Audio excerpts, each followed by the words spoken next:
right. What up, everybody? Scuff D here, and we are doing Warp Chatter with Terse.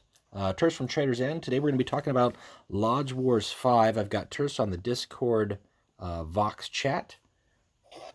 Thank you for joining me. Yeah, thank you for joining me all the way over in the Germany, on the European side. Yeah, it's always a pleasure to be part of the Warp Chatter. I mean, we had a lot of fun with all the different guests which have been on your Warp Chatter already, and I think it was always a blast. Yeah. All right. Well, yeah, we don't. I do more of these. Really, it's hard to do just because sometimes time zones and audio setup. So we're talking about. It is a nightmare if you have like people like Waypix and me and you on one stream. It's like three totally different time zones. It's like around the clock, like it's Australia, Europe, USA. It's hard to coordinate. Right. Yes. Exactly. So we're talking Lodge Wars. Lodge Wars 5 is coming up here. Lodge Wars, for those who don't know, Lodge Wars is a tournament series that has been a long time staple, I guess you could say, of the Horus Heresy Legion's community. As all tournaments are, they're community organized, which features teams for representing their lodges in game, and kind of gathering players from your lodge to go up against players from other lodges to battle for prizes, usually teams of 3. And typically in the past, the prizing has been the teams get a choice of prime, like the first place gets a prime mark of their choice or a legendary card of their choice, as well as a lot of gold. And then second and third usually get a lot of gold. This time around, with Lodge Wars 5, it sounds like there's going to be a lot of differences to it. You want to go into that? Yeah, I can. I mean, we are playing Lodge Wars, and in the past it has always been 3 members of a certain lodge or team, or whatever you want to call it, who have been the representatives for the community.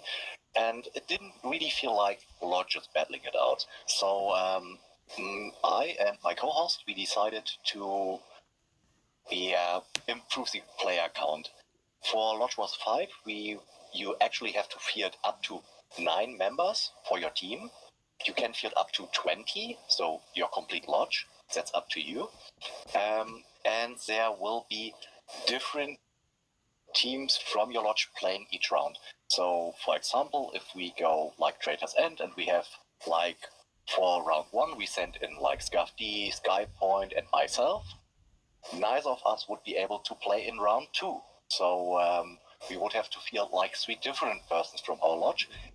But in round 3, we would be able to play again. But I have to say, in total, 9 different players have to till the end. Like, if you make the finals and repeat the same 6 guys over and over again, there have to be 3 guys who have not played so far for the finals. So the lodge is going to, the lodge is going to have at least 9 different players to advance.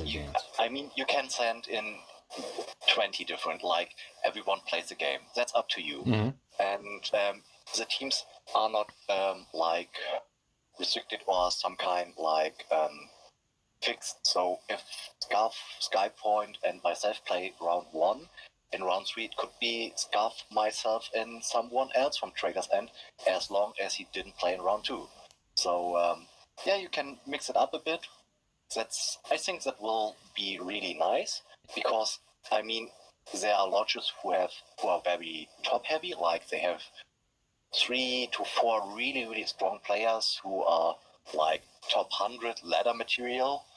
But you also have to feel like you're, let's say, weaker players. And that's really interesting to see, like for group stages or playoffs, to consider what do I have to field to beat your opponent's team. So when do I have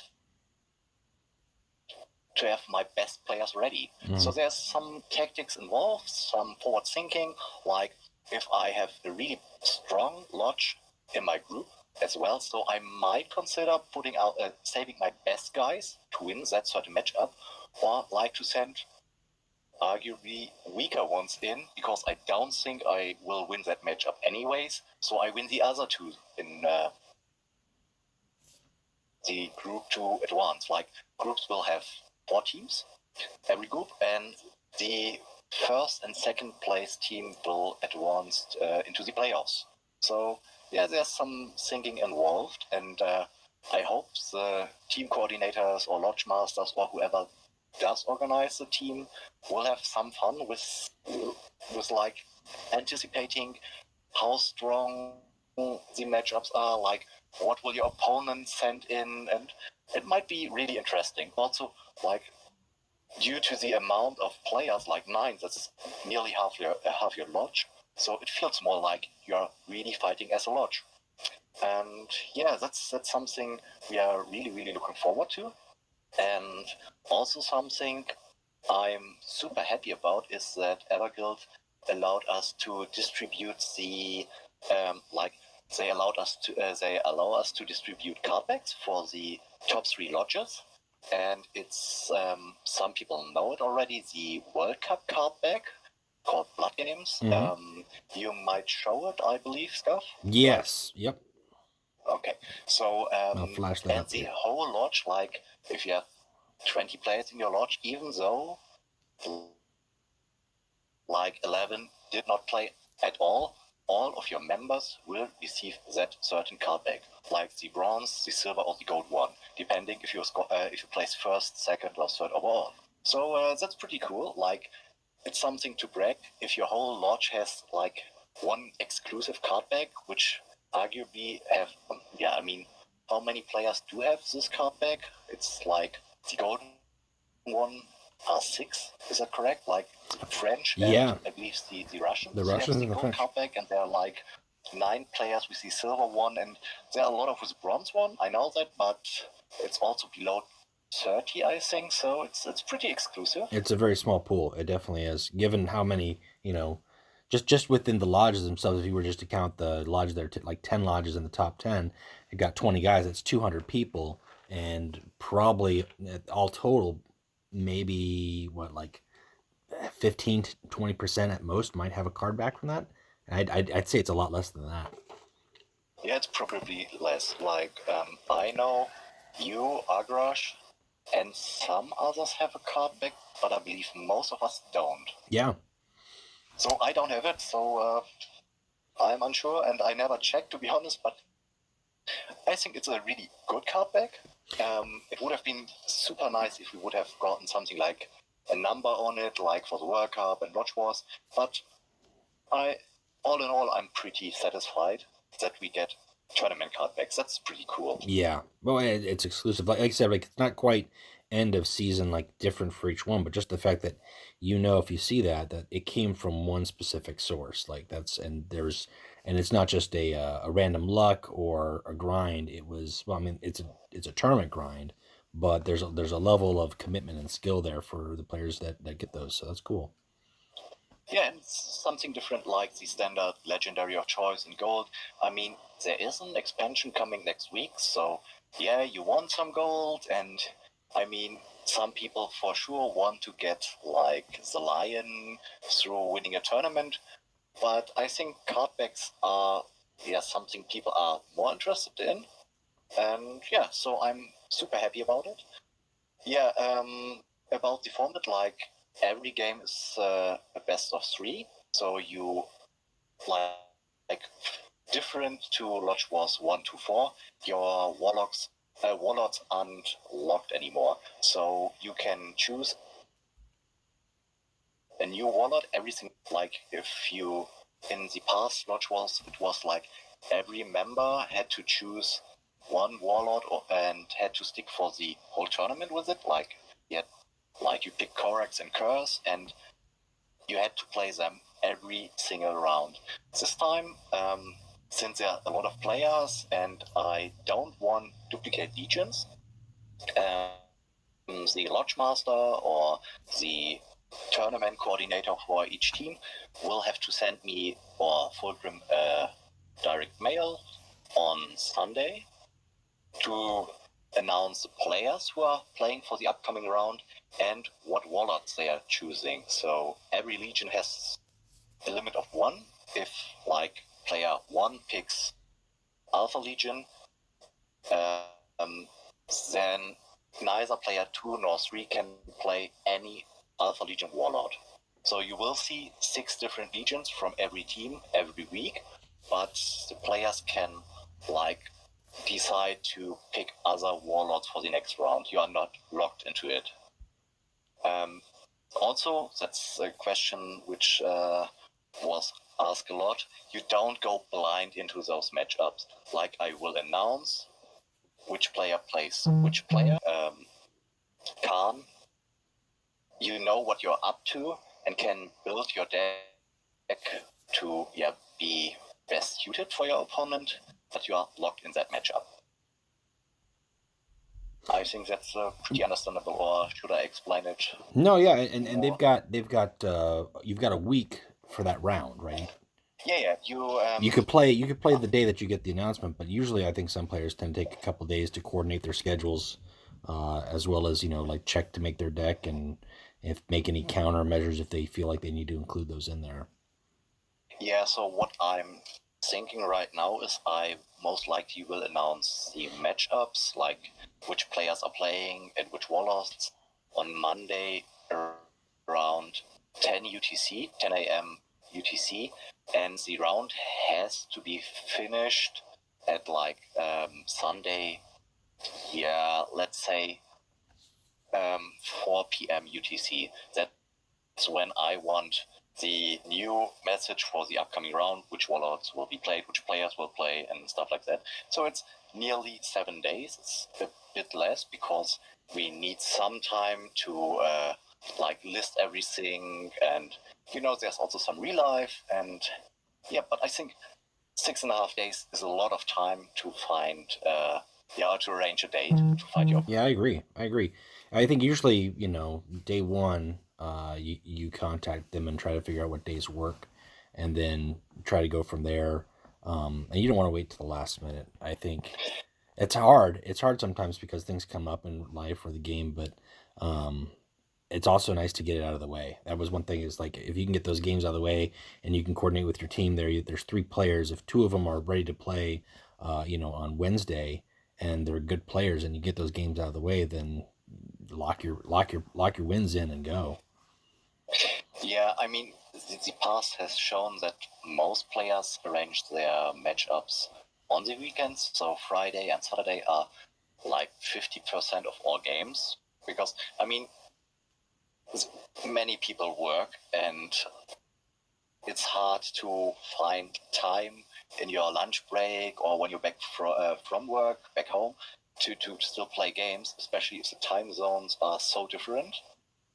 But I mean, normally people will get it done. Yeah. And it's always 1 or 2 matches which are a bit late, but I mean, it's a tournament, it's an online tournament, people get time zones wrong and stuff like that, so I wouldn't be surprised if there will be some games to come in late, and I mean, I can survive something like midnight on Sunday, but Tuesday might be a bit late. Yeah. So that would be the part when I have to make a ruling, like who wins or if it's a draw. So, but yeah, you know it, like you host your barroom brawl, and there are always people late to the party or messed up timings, and so it's always, to a degree, very entertaining. Yeah, you're still gonna have a good time and roughly try to make the most of it, especially if like, hey, wait, like, it's you got some notice beforehand. It makes sense. Somebody's running late, or somebody mistook the game or the matchup, and go from there. And I don't think there's been, especially with the big series like this, World Cup, the Lodge Wars. I think most of the players that are involved are relatively seasoned or experienced in these kinds of things, so they should have an understanding as far as what's expected. I could agree with you on that, but I mean, in Lodge Wars, you always find some new teams like Stratos and the whole TMT Lodge. They have been like they have joined every single Lodge War so far, so they know what's up. They just look what's different to the one before, so okay, we adjust and all good. But there are always like 5-6 lodges who participates for the first time. Mm-hmm. So yeah, I mean it's sometimes like pretty overwhelming. Like we have the tournament Discord. So if you see like 30, 40 teams and you have a lobby, and the lobby is like super crowded sometimes with many people spamming memes and bragging and having fun, and it's a fun event. Yeah. Well, I think that was the World Cup was, I think, the first one that introduced the tournament lobby, which really was helpful for giving each of the teams a place. Yeah, wait, was it? Yeah, right, the World Cup. It was the World Cup, and afterwards we used the tournament Discord for Lodge Wars 4. Right. Yep. And afterwards it was Legends, and now it will be Lodge Wars 5. Yep. Should be good. Yeah, I think so as well. I'm really looking forward to see some guys again. It has always been a pleasure, especially as a tournament organizer, to get in contact with many of those guys. Like, you see some names, you see them on ladder, like you watch the top 50, and there are like a lot of players out like inside the top 50 who participate in Lodge Wars and other tournaments, and it's super nice to get like into contact with some of them.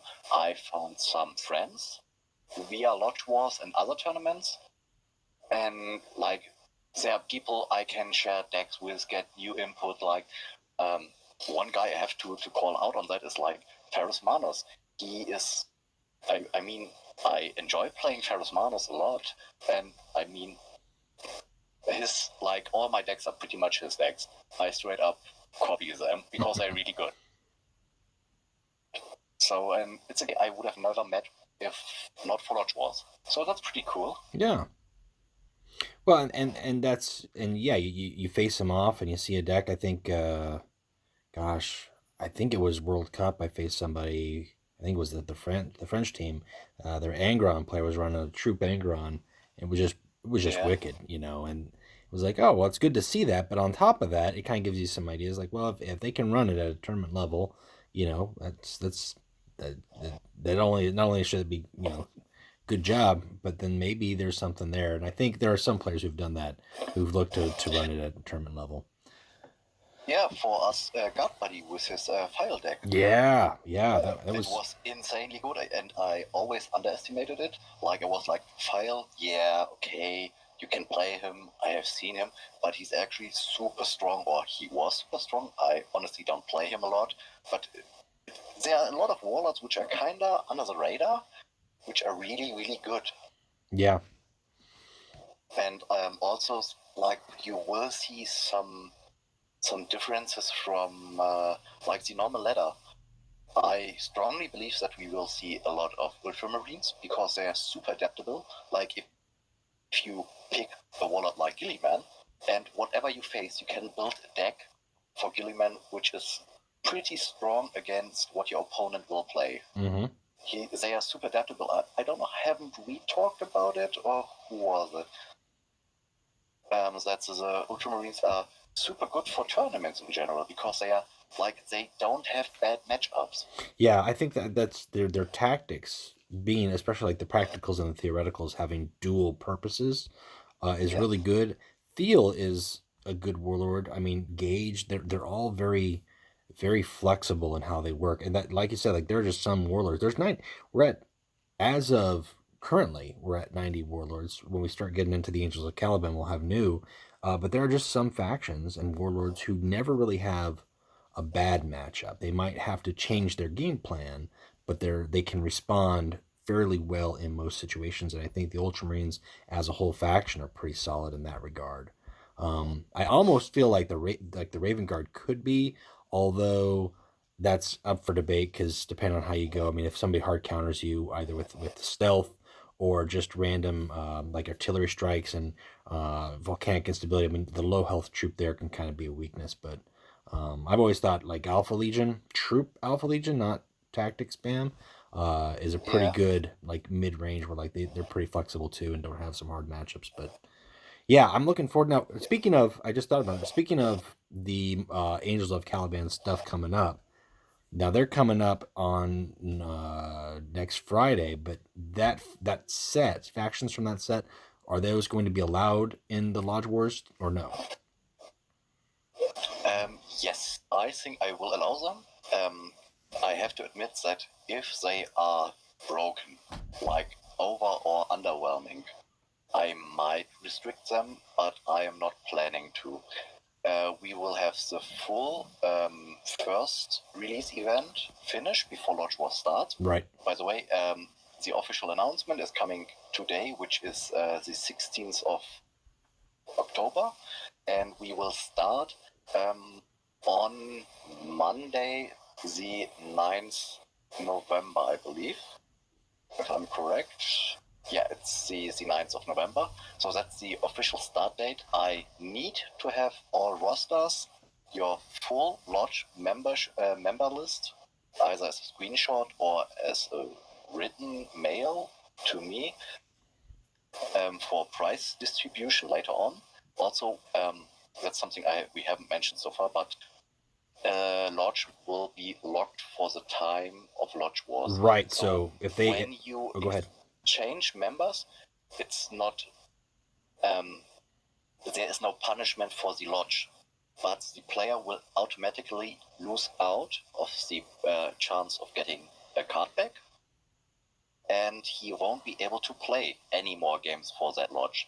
So you are free to do it, but at that point you can't play any more matches for your Lodge. Right, so you're gonna lose out. So you like have to consider it. if you've got a player who is stepping back, wants to go a little bit casual or doesn't want to play, or it's just quit the game, they leave the Lodge, they're not going to gain anything, even if it's deep into the tournament series and their team is in the finals or whatever the case may be. They can leave the Lodge. It won't penalize the rest of the team, but it will hurt them for reward distribution.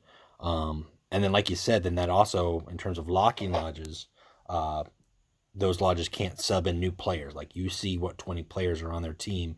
Through the course of the tournament series that any players that they have playing for them are going to be from that pool only, not pulled from another lodge, or they recruited a new player. That's all who's always going to be on that team. Yeah, there are some reasons for it.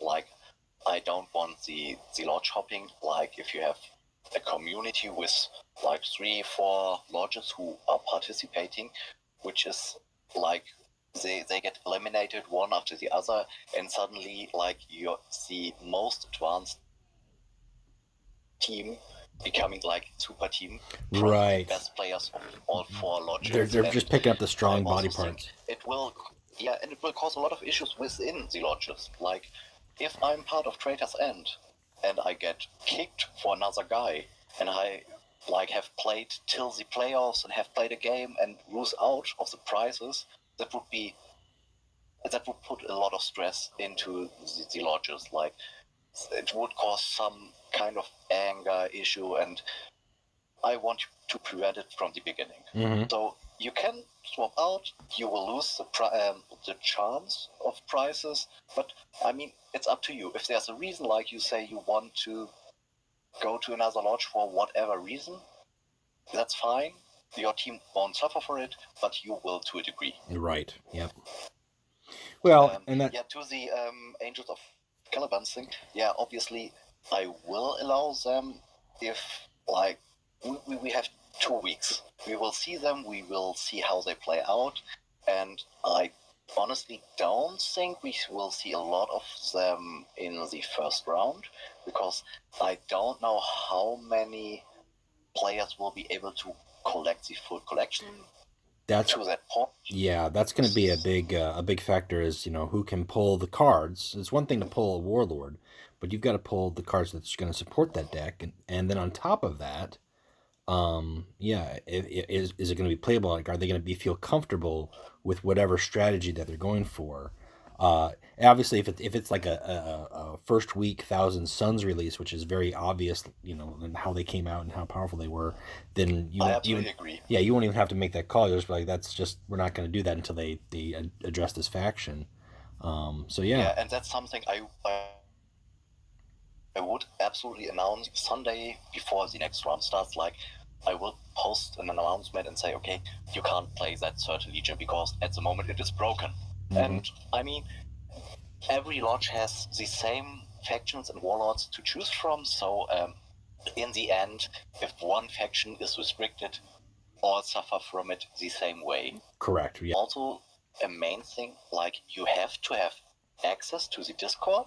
So if you don't have access to the Discord due to either not having Discord or also being banned from Discord, you are now not able to participate.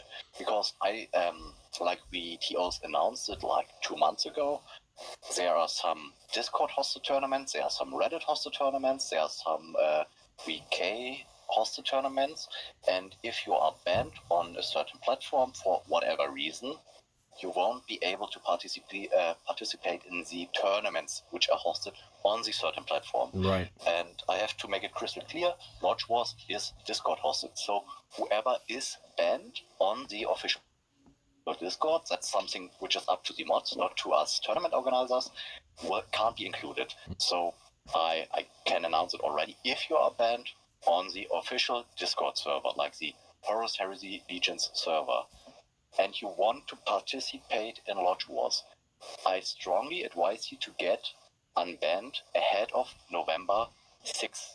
That's when I want to have the final rosters. And you can talk to the mods for sure, and if they see a reason to unban you, that's all good with me.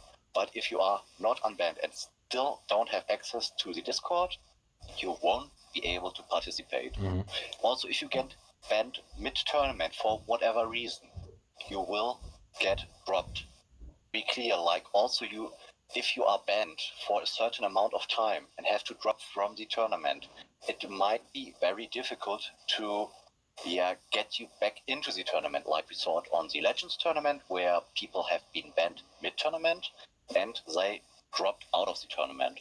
That's something we will do for Lodge Wars as well. So I mean, it's common sense. If you are like not a nice person and are banned for whatever reason, we don't think you deserve to be a participant in any tournament. I agree. Well, because especially so far as they have all been very fun, and most people, even if they dislike each other in general, like you have a bad relationship with some guys from other lodges or whatever, in the tournaments, so far it has always been pretty okay. Like, you don't have to be best friends, but you have to like arrange matches and be fair, honest, and be up for a good competition. Yeah, there's got to be sportsmanship in there, really, what it comes down to. And as it's a community, it's a community hosted event, a community tourney. If you are not a good community member, then there's going to be some penalties there. And one reason I think that, I don't know if we clarified, like especially for it being Discord hosted, that's where all the announcements take place. That's where all the matchmaking and the communication takes place. That's where people can get in touch with the tournament organizers. You can't do that in the global chat in game. Which is why that service, that Discord server, is so necessary. And if you've got a 20-man lodge and only 6 of those players are on Discord, whether they're active or not, like if they're on Discord and you want to play, then you've got to talk your other lodge mates to get onto Discord too as well, so that they can get to be part of your team, so that as a lodge you can represent. I mean, we have seen it that certain communities have had a difficult time on Discord, like because they are not English speaking, and some members are actually really not English speaking. So they always had some kind of coordinator who translated, but at least be able to like to make some way of contact, or that I can invite you to a group chat to discuss stuff like that if there are issues with a game, like somebody disconnected and we have to define a winner. Then I need like both participants of that certain game in a group chat to watch the replay with them, to make up my mind who won, or if they should replay it, or whatever, and we can include somebody who translates, or what. It's all good.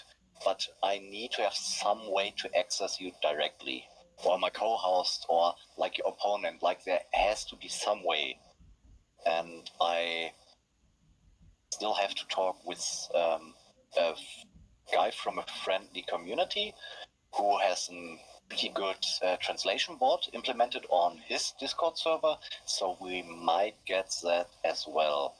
That's something which is not absolutely clear, but I think it's possible. Well, and that's a big thing. You mentioned is we've got players from all over the globe. Russia, Australia, Germany, France, UK, Portugal, Spain. I mean, there's all the languages that go in there, and the language barrier. While we're all typing out on Discord, and it all roughly for the most part is in English, that's not everybody's first language, and that sometimes can be a big communication factor. And like I said, like if there's elements to communicate, whether it be scheduling issues or connection issues or other problems that may arise, yeah, you need to be able to have some communication there to hash that out with players. So I mean, we have seen it in the last weekly tournaments where there have been a lot of issues with finding your opponent, games like dropping for both players, and they both see like your opponent disconnected as a message in game, and like those issues can happen. And if you can't make contact and like ask your opponent, wait, is it my side? Was it your side? Was it the server?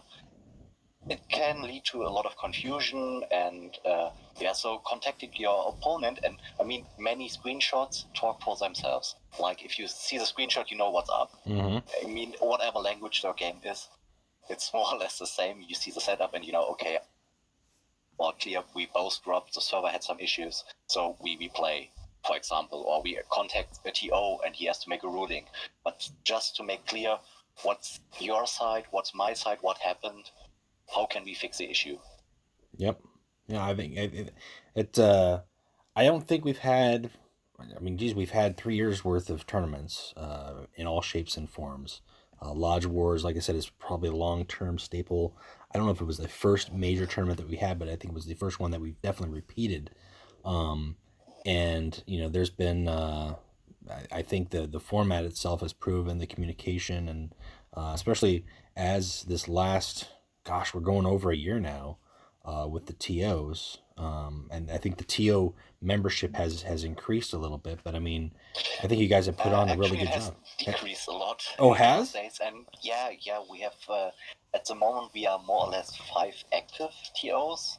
So we are recruiting or trying some TOs out Oh, in okay. the next 2 months or next month, depending on how many applications we get. So there will be some weeklies in the future, like next few weeks, which will be co-hosted. Like there will be a new guy who runs the tournament with his own ideas, and there will be some of us established TOs who will be around to make sure it runs smoothly and stuff like that. So I think we are looking to expand to up to around 9 TOs, because it's like if you host a weekly every single month, it's sometimes difficult. Like there are weekends in which like no TO really has time, but we somehow get it in. Like we had some co-hosted tournaments when one TO started it and had to leave mid-tournament, and the other TO dropped in and took over. But it's better if you have like some more bodies who can host something. And we have some pretty good candidates, and I hope all of them turn out to be good TOs. But at the moment, I think we have some good choices. Well, that's good. Yeah, I thought you guys. Well, I mean, I knew you were recruiting. I didn't realize you were at a low. So, and just to clarify, as TOs, this is a complete volunteer position. You don't get anything for it, correct? We don't get You might anything. Well, we have some contact to Everguild. We get at the moment we get some spoilers like a day or 2 days early if patches drop and stuff like that. But just in the end, for balance we are purposes. just Okay. normal players. and we are a group, and we have some good contacts with Everguild. So, I mean, we write a mail to them every week at least once, sometimes twice, and yeah, I mean, in the end, we don't get anything for it. We haven't seen any gold rewards or tickets or whatever. Actually, Fulgrim and I decided that we deserve a card back as well. So, since we both will drop from our lodges for the time of the tournament, because we simply don't think we should participate in a tournament we host. Right. It always has a bad taste. So both of us will drop to, I believe, the TO lodge, and we are like the account we all use, and yeah, us too. So we won't receive any top 10 event crates for the whole expansion. We won't get So I mean, yeah, there's a lot to miss out there on that. I mean, especially if the teams that your lodges are respective of, and for us, Trader's End, and then whatever lodge Fulgrim is in at the moment. I mean, Fulgrim is Masters of Sword or Master Class. I think he's Masters of Sword, but they are like top 10 as well in events. So, yeah, and that's especially when you've got a new expansion factions coming out. I mean, not that that's going to stop you guys from playing the events, but in terms of those top 10 event crates, you're giving up some stuff. In the end, I will lose 2 legendaries per every 2 weeks. Yeah. So, and if we consider Lodge Wars will take 8 weeks at least, that's a decent amount of like legendaries, 3 legendaries I will lose, but I'm okay with it. So in the end, we thought, yeah, we deserve those, and so far no one has opposed that, and yeah. But in the end, we didn't get anything so far from hosting tournaments, which isn't so bad.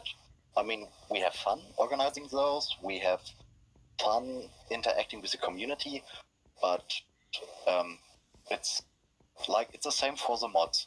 They don't get anything either. So it's just community service, so to say. Yep. Yeah. Sometimes that's what it comes down to, is just the just serving the community as your reward. I mean, we've covered the basics as far as how it operates, the formation of teams. We've talked about prizing. We've talked about, when you said November 9th is the cutoff time for signups. No, November 6th is when I need your final roster. November 6th. November 9th is when it starts? Yeah. Okay. So I want those 2 days to set up the Discord. So every team or lodge has his own sub-channel, and I have like a screenshot or whatever of every team with a member list and stuff like that. So just I have 1-2 days to organize everything, and like tell people if something is incorrect or if I'm missing still something. So yeah, that's why I want to have them on November 6th, which is still like 3 weeks from now. Mm-hmm. Or it's exactly 3 weeks from now. Yeah. Yeah. And I think that's a lot of time to like do your setups if you are in a community, to swap players around if only 1 or 2 lodges from your community want to take part in Lodge Wars. So or if you still need to recruit players for Lodge Wars, you have like 3 weeks for it. I mean, you should get it done. Yeah, there's time in there to prepare and to build and to organize, and at the very least get 9 players together to formulate a team, and then from what you pick to play beyond that. Thankfully, with this format changing, where warlords can change every week depending on the players, you're not locked in. So people can change up as they feel more comfortable, or if they want to try something out because they feel it's better than the last 2 warlords that they played. So yeah, I think overall, and I mean, as much as this is the 5th Lodge Wars, and we've seen this series 4 times before, I like the fact that it's a little different. I like the fact that it's inclusive of more players for the lodges, especially those ones that can have so many players, who sometimes, I think in the past, like couple ones, have had to play tournaments within their own lodge just to see who gets to participate for their team. And then here, like whether they end up playing or not, everybody gets rewarded because they're all on the winning team. And so that's just like any other sport. Sometimes, the players that are on the field might win the game, but there's a team on the bench too who helped get them to the World Series or the World Cup or whatever the case may be, whatever sport that you're really into. And everybody there gets a championship ring. Rode the bench for the Denver Broncos to the Super Bowl, so why should you copy that format? That's right. They get rings too, Yeah. We hope it will be a pleasant experience. I honestly am not sure if 9 people is too much. We will find out. And there will be Lodge Wars 6 coming sometime at 2021. So, and hopefully it will be another different but to a degree similar format. And I think it's cool if like you change tournaments to a degree that they are still recognizable, but different from, like, you don't want to repeat the same tournament over and over again. Yeah. Now, just without going too much, because we're talking about Lodge Wars, but are we going to see a World Cup too? Yeah, so we have talked about the World Cup. We are really looking forward to host the World Cup. It won't be this year. I believe that there might be a chance of a World Cup in February 2021. I think that's realistic. Those big tournaments are always like, they take some time to set up, to get the rules right. You need some feedback for your rules you are writing, so it takes some time, but they are so much fun that we will host like at least 2 or 3 big tournaments, like Lodge Wars Legends, maybe Faction Wars again, and the World Cup. I mean, 2 or 3 are pretty realistic. Maybe 4. That depends on how many active TOs we have and how much time we have, and what the state of the game is. Like, if people are really interested in joining those tournaments, I mean, we are all for it. Like, I have seen the attendance numbers for the weekly tournaments have improved greatly. There have been weeklies, 3 or 4 months ago, when there have been like 7 or 8 players where CTO had to join his own tournament just to get like to a number of 8 participants, just to make some even matchups. And nowadays we have sometimes 40 players, 30 to 40 players in it, and that's pretty cool. Yeah. I honestly enjoy that. It's stressful, but it's also fun. And the more experienced players are getting and know the formats and how it's organized, we have some players who attend like every single weekly tournament, and they know what's up. They update their scores on their own and stuff like that. So you only are there to supervise it and to make rulings in case, but else it's pretty cool that the tournament scene has improved a lot. Well, it's good to hear. And that especially if it can continue with, the new expansion, more reasons for people to play or try new cards out. And, you guys keep having these tournaments. I don't get to play them often. I think I played a couple weeklies in the last, during the summertime, just as I had time allowed. And I've done like the Bar Night Legions on some night times when I've got some free time, and that's more fun. But just different ways to get involved with community and play. And when you've got and those take place within a day. The weekly is within a couple hours and whatnot. I think the series tournaments like Lodge Wars, Legends, World Cup, that you've got a little bit more time, but there's also a degree of strategy in terms of how you build your deck and how you prepare and what you're geared up for and what you're expecting. Those take a different mindset, but I also enjoy those more too. Especially, I really like seeing how they progress, because it's not just one player who came up with a hot deck or who's playing a deck that nobody thought would show up to the tournament. You've got a team of players that are all putting out wins, and that's really cool to watch sometimes. It's also super interesting to see like your own players in the in-game chat or in your Discord or whatever platform you use, and like looking for who has a good curse deck, who has a good this and this deck. My opponent is playing this and this, and I have to get some training matches in to understand the matchup better and what to adjust. So like, you know your players in your lodge who are really good with certain warlords, and you are actively trying to get some practice games and get their input on how to improve like your deck, how to get like an advantage if you understand the matchup better. And that's pretty cool. Like people get really, really passionate about it. Yeah, yeah, definitely. And it's fun. I think you know, we had a lot of discussions with the Lodge Wars 4 and the players that were involved there, you know, getting feedback from their fellow lodge members as far as how does this work out, or hey, these are the warlords I'm facing next week. Does anybody have time for a game to kind of run up against and see how that worked? And it's fun, just another way to, you know, pull lodges together and kind of get people to as players to all participate in the game in a different way. So, yep, good stuff. Yeah, and I mean, I'm really interested about how it will play out when like the next expansion drops. What neutral legendaries, neutral epics we will see, who will influence the meta. Like we have seen it multiple times when like Beasts of Pyra have been released. Mm-hmm. They have been super good, and it was like an auto include in so many decks. And that's something that might happen as well, like in 2 weeks or next week already. So yeah, I'm looking forward to it, and we will see some creative deck building, I'm quite sure. Oh yeah, definitely, definitely. Don't think we missed anything really important. And I mean, in the end, I will post the rules tomorrow. And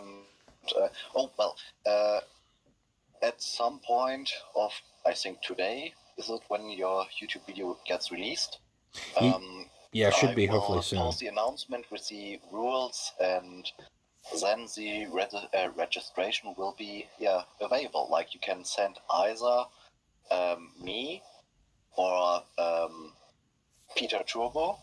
Like we are both TOs, and you will find us in the Lodge Wars sub channel on the official Discord. You can either like announce your participation in the Lodge Wars channel or contact either of them via PM. And yeah, we will collect those registrations, and yeah, hopefully we'll have a lot of participants when we start. But I'm guessing like, yeah, we will see at least 24 lodges. That'll be good. Yeah. I mean, I have heard from Masterclass, from Seekers, from TMT. I have heard from Traitors, and obviously I know there are some other lodges who have always been participating.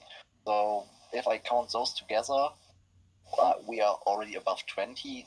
So with some like dark horses no one has in mind who will also join and maybe upset us all, I could see 24 or more teams easily.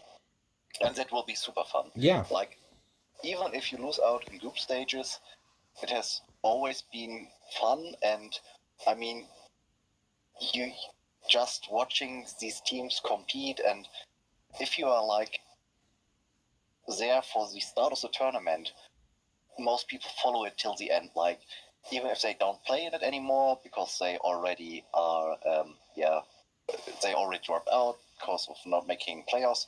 But in the end, like, it's interesting to see how other teams from your group doing. Like, did you lose to the, like, in hindsight, winner of the tournament, or what happened? And yeah, it's always nice to have the servers with so many participants, and yeah, most of it's really fun. I agree, and it's a good way to get some more players involved, hopefully, and get them to see mix it up a little bit. So, If That would be cool. Yeah, yeah, I don't know. All we know is it's Angels of Caliban, which you can draw your own conclusions there. What could be included besides Dark Angels? Um, I'm looking Yeah, I forward to mean, it. we know our guys who have like some early access, like either the streamers, and then we have obviously guys who check the game files pretty regularly. So I hope to see some spoilers pretty soon because I'm super excited. I know it's not your expansion since Imperial Fists won't happen, as far as I know. I know, it makes me so sad. I know, but there's still a expansion for 2021, so I think that's when Imperial Fists will drop. But to be honest, I only think of like Dark Angels and Fallen, and I heard rumors about Sisters of Silence, but I'm very afraid of Sisters of Silence to a degree because if they are like if they have rules which suit their fluff, their backstory, I think they might be very imbalanced. Like they are so much anti-psi that they might be really, really strong versus Thousand Suns and maybe demons by some rules, Mm-hmm. but per se not super good against like the standard legions. So to find a balance with that might be a nightmare. And I'm super afraid that they could be either way too strong in the matchup versus Thousand Suns or way too lackluster versus everyone else. Yeah, if they have integral tactic hate built into their faction, that's pretty powerful. But if they're susceptible to just the standard damage stuff from Astartes, and they don't have ward necessarily, yeah, they're still vulnerable to stuff, to troop attacks and things like that. I could see it work out, but it would be very tricky. I don't know personally. I hate speculating, but I feel like it's likely that we could see the Fallen, which they're not. A lot of people will say that they weren't fallen until after the Horus Heresy, which is true. And one thing I would, To a degree. to a degree, what Isn't it I think like what they when would probably it was do, mid-heresy when Luther split from yeah. the line, And I right? think I don't know if they would call them Fallen. That's the thing. I think they would call them like Luther's Legion or something like that, um, because that's which I could see whatever name you give it. The one downside I have with that is then you've got, the traitor legions that turned to Isfahan have got loyalists within their card pool. Why should the Dark Yeah. Angels be any different? I mean, in that element. And then I would like to see, personally, I don't know if we would see it, but I would like to see Imperial Knights in the game, and I think I think they would fit perfect with that faction. I'm honestly a bit scared. I don't know if Imperial Knights, it sounds like a Canis faction or something like that, and Yeah. hopefully, I don't know. Just I imagine. think it's cool. It's really cool, but I don't know if it works. I don't know. I wish it works. Like a faction where you get out with your mini Mandragorax or whatever, but instead of troops, it's like structures and tactics that like play with your abilities or your weapon kit or something. I don't know. Yeah, I mean, why not having a faction, like if you say Imperial Knights, with like a lot of tactics, like weapon tactics? Like normally we see every legion has his special legendary weapon of choice. Why not give a faction like 4 or 5 and you tag into a certain build with your warlord? Right. That might be pretty cool. Well, I think there was one thing when they hosted the card creation contests about a year ago. It might have been over a year ago, and one of the submissions was the Knights Errant faction, and it was like, and what was really unique about the way they did that is you had your warlord, but then instead of troops, you had like you're gonna equip Garrow with his sword, right? And then his sword Yeah. becomes this 04 08 troop that you could pay 1 energy to activate and give him like +4 attack. And it was really interesting. It was kind of a way of like giving equipment a feel without making them just tactics. Like they're on the board and you can use them and you can play and you can use like a psychic hood and equip that to your warlord, but it's not just like, playing servo harness. So I don't know. I mean, that's getting way out there, and I don't know within the scope of the game itself what the code can handle. And that's sometimes we kind of run up against that. Like if it was there are pros and cons to it being a digital game. We can get things tweaked, we can get errated, things that aren't working, things that we want to see improved can be changed, but also it's confined to how the game operates. Where if it was a physical game, you could make a side deck, or you could create a secondary card pool, or you could find other ways to mix cards. There's pros and cons to both of those. So I don't know. I'm really looking forward to seeing what the next stuff comes up here in the next couple of weeks, though. Yeah, I have heard some keywords I would like to take up. Like, there are also have been discussions for the gem use for a lot of time, which is something we still are looking forward to see. And the didn't Everguild announce a second game mode? It's In tied. the last Q&A? Yeah, it's supposed to be tied to the gem use. It's supposed to be the same thing, but what they said the last Q&A, and we're going over a year now. We're just about at a year. I think 11 months. We were supposed to have that mode at the end of Calth, and then it got delayed. They said, "Oh well, it's not working out. We don't have it ready yet. It won't be ready at Calth. We'll try to have it before the next expansion." Well, the Malevolence came and we didn't have it, so they said we try to have it at the end of the expansion. End of expansion came. They said, "Well, we'll try to have it before the next expansion." We get the announcements for Angels of Caliban, but then they also said that new feature is not ready yet, and we're hoping to have it by the end of the Angels of Caliban expansion. So I don't know what it's going to be. I don't know at this point if it's going to be worth the wait. But someday. I mean, it sounds like they have a plan, but I don't know what it could also be. Sounds like it's hard to implement. Yeah. And so I'm super curious what it is. I haven't heard any spoiler, No. anything. So I mean, I had a discussion with Vapix this morning when I was in his on his stream, and we also talked about Lodge Wars, and yeah, we talked about like some people having like hundreds, thousands of gems. Like there are many people with a complete collection who have like 100 to 100,000 gems, including me, and then there are people who have like over 500,000 gems. Yeah, I'm at which is 226,000, insane. and I'm probably like in the lower like 10% of the people. I think I've seen like 500, 700,000. I mean, every time I pull up my screen, I get people like, "Why do you have so many gems?" It's both a gift and a curse at this point.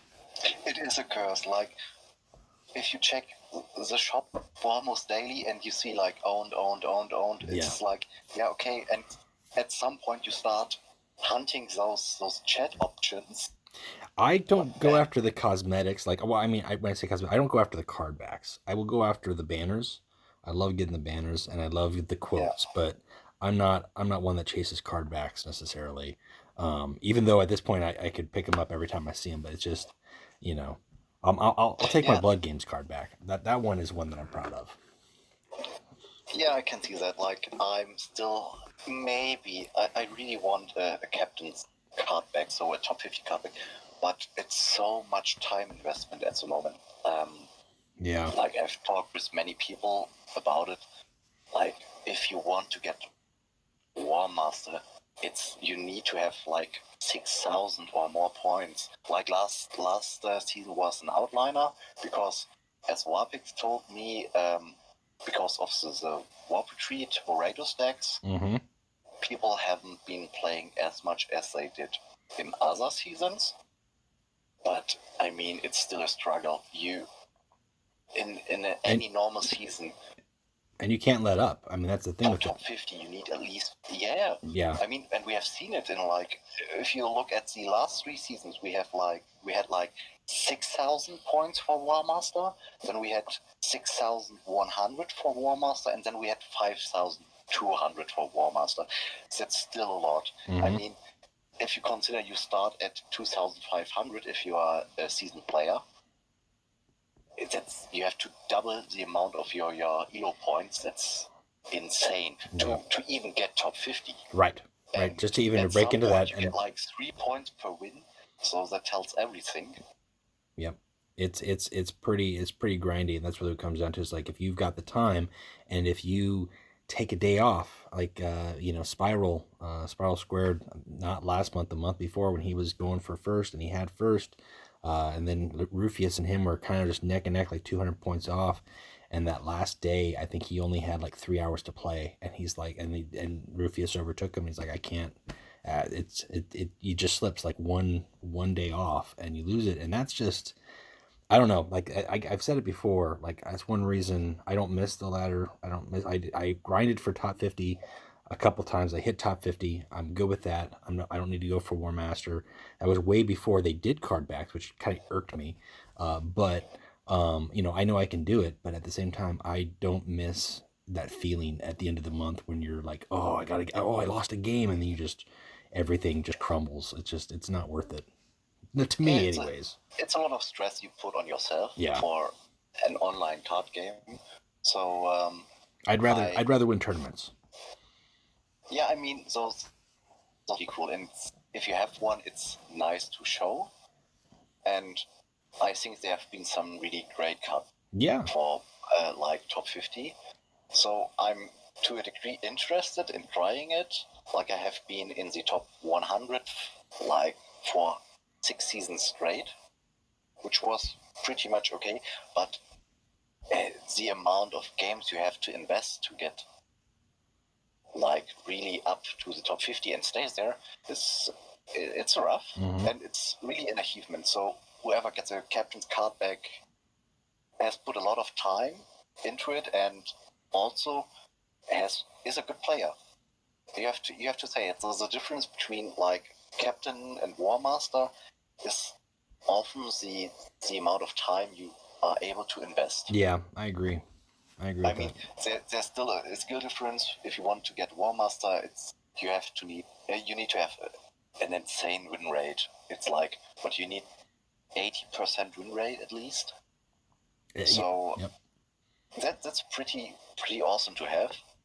But in the end, there are some players who have an 80% win rate, but play like, I don't know who. I think Melkor showed me. When he taught his War Master card deck, I think he played 1,000 Kabanda games. That's a lot of time. That's too much. I mean, it's Kabanda, so it takes probably 4 minutes per game, but that's 4,000 minutes straight up gaming. That's crazy. That's insane. I mean, if you have the time, do it. But if you don't, there's nobody to blame you for it. No, and there's other things you can find, I think, that you'll enjoy just the same. I mean, that's just, everybody's got their flavor. There's events, there's ladder, there's practice, there's meme decks, there's tournaments. I hope the game itself incorporates some sort of new mode to expand upon that at some point down the road. So just everybody's got something. Everybody's got a reason to play one way or the other. I absolutely agree. So I mean, there have been so many community game modes as well, like Crucible, which has always been very frustrating and fun at the same time. And like the tournaments and events, there are so many meme decks people are crafting, which are actually only half bad. Only half bad? It sounds like you're talking about hard. Fun with this game.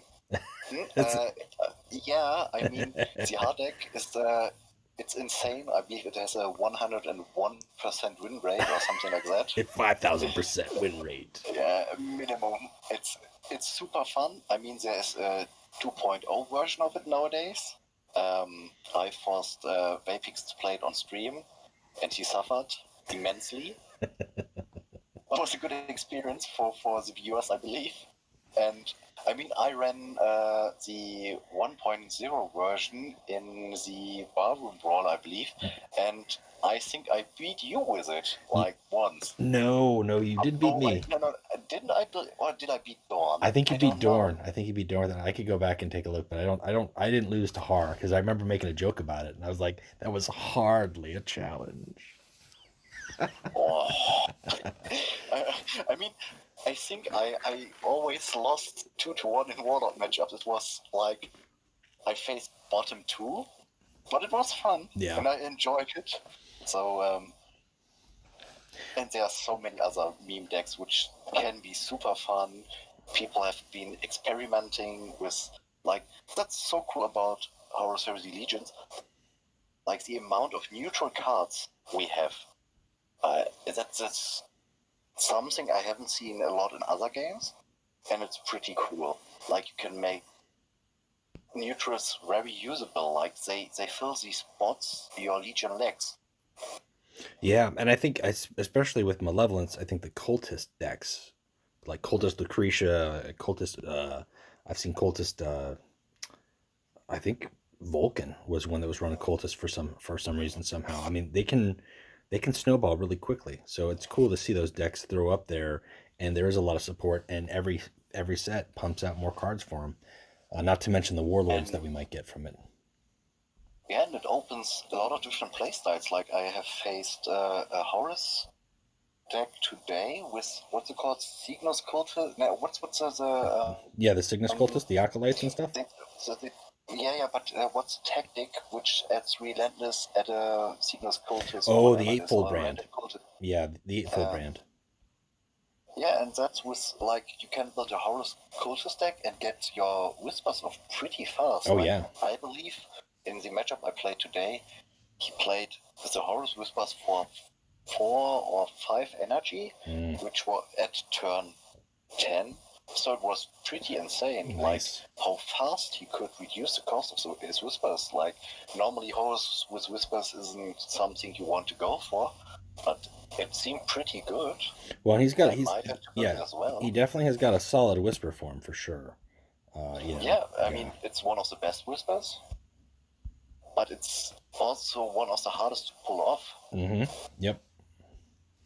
I mean, there are some Whispers reckonings which are pretty much always working. Jagatai Khan, Curse, Vulcan. I mean, Valdor is pretty easy nowadays. So also Corax is, if you want to go for it. I like getting Kabanda's General of Corn. It doesn't happen often, but when I do, that's so fun.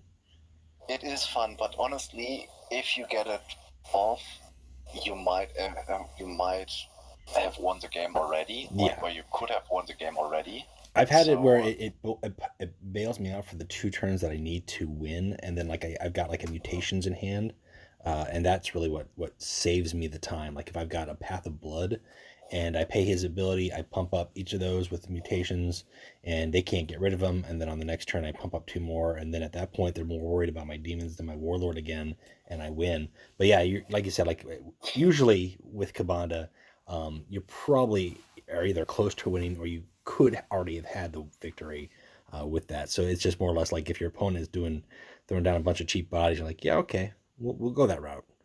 We'll play the General of Corn deck today. I mean, in certain matchups, it's at least viable. Like, I could see it working against Lotara when you kill the flank troops every single turn, so they don't attack you twice. So, I mean, on your turn you have 3 attack and kill them in one swing, but if you don't do it, they have like a health pool of 3 and you have 2 attacks, so they can hit you twice. So there is actually, I mean, there's some reasons to bad to hit those troops. Yeah. And get your final form off, but in most matchups it's not very usable. Not super doable compared to other forms. Yeah.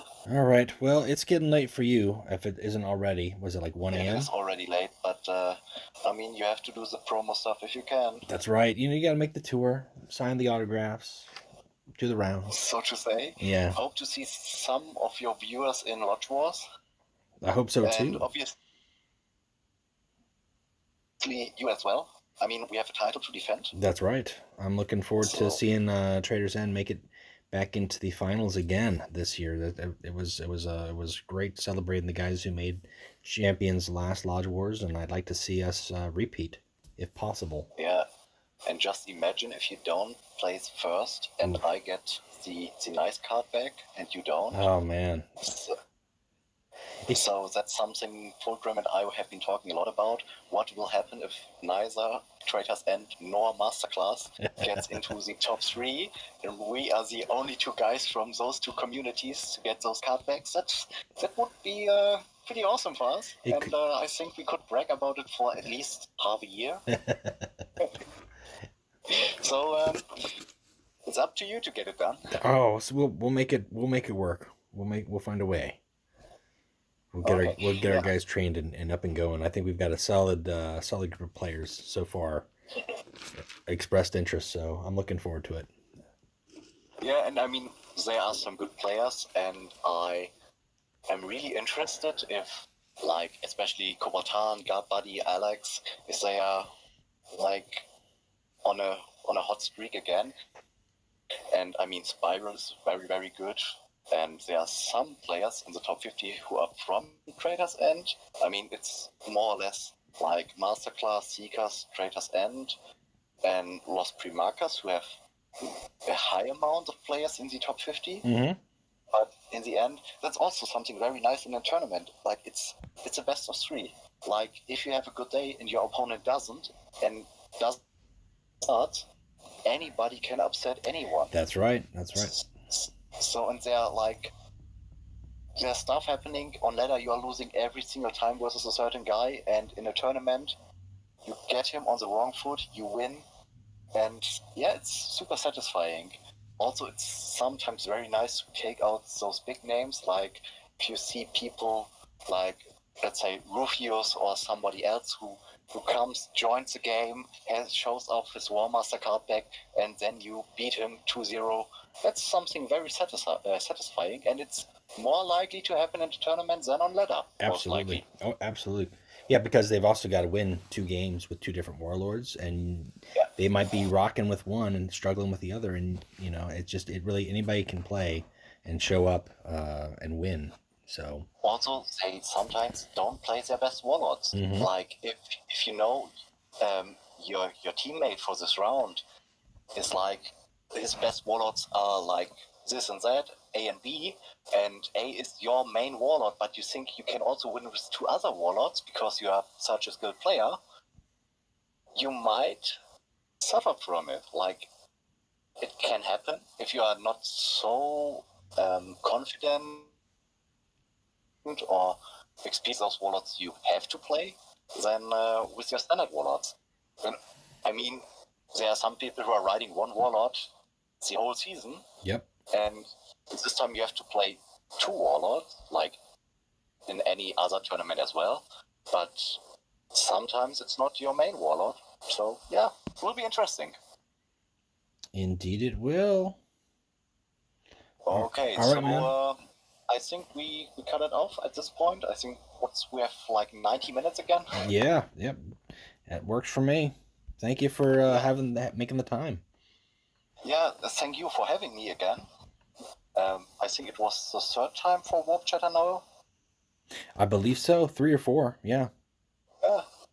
Always been a pleasure. Maybe next time as a group again after Lodge Wars, I can see it. Maybe with the winners, maybe with me, with Fulgrim, I don't know. Let's see. All right. We'll talk to you later, man. Have a good night. Have a nice one. Yep, you too.